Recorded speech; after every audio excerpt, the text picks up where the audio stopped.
Certains sont libres depuis leur naissance, et les autres n'ont que leur courage. On est en 1862, en pleine guerre de sécession, et la nuit tombe sur Charleston, enveloppant les environs de son manteau sombre, presque complice, alors que Robert Smalls observe le capitaine quitter le navire pour la nuit. Maintenant que les hommes libres ne sont plus là, seuls subsistent ceux qui ne le sont pas, à bord de l'USS Planter, et les voilà qui mettent leur plan à exécution.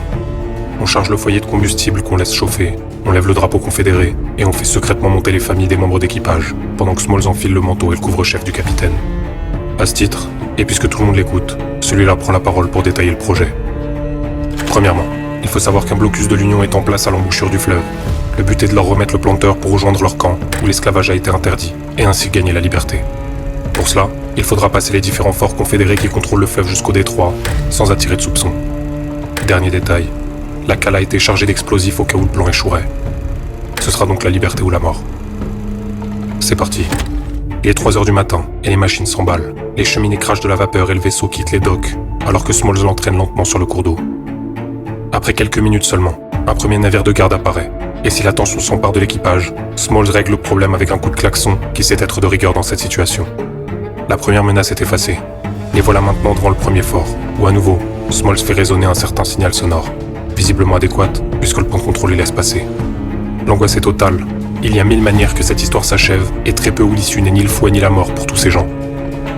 L'un d'eux se nomme Alfred Gourdin, et il continue d'observer Smalls passer les checkpoints un à un, consciencieux et calme, alors que lui pourrait s'effondrer d'un moment à l'autre tant le stress s'est emparé de tout son corps. Il n'est pas seulement déguisé en capitaine, il est le capitaine. Le capitaine d'un rêve à vapeur, sur le chemin de la liberté, inarrêtable, alors que le dernier fort est passé avec le bon signal sonore. Plus qu'une dernière ligne droite. Là-bas, au loin, se trouvent les navires de guerre de l'Union, et les premières lumières dorent l'horizon. L'USS Planter s'éloigne de la côte et rejoint le blocus ennemi qui ne comprend pas ce qui se passe, jusqu'à ce que le drapeau blanc soit hissé. À ce moment-là seulement, les unionistes accueillent l'équipage et leur histoire, reconnaissant de leur avoir amené un bateau important dans le contrôle de la région. Alors quand Smalls embarque sur le pont du bateau de l'Union, il ne sait pas encore qu'il sera honoré pour ses services, qu'il rachètera la maison de ses anciens maîtres avec les honoraires perçus, et qu'il fera carrière en politique. Non, la seule chose qu'il réalise à ce moment-là, c'est qu'à compter d'aujourd'hui, et jusqu'à la fin de sa vie, il est un homme libre.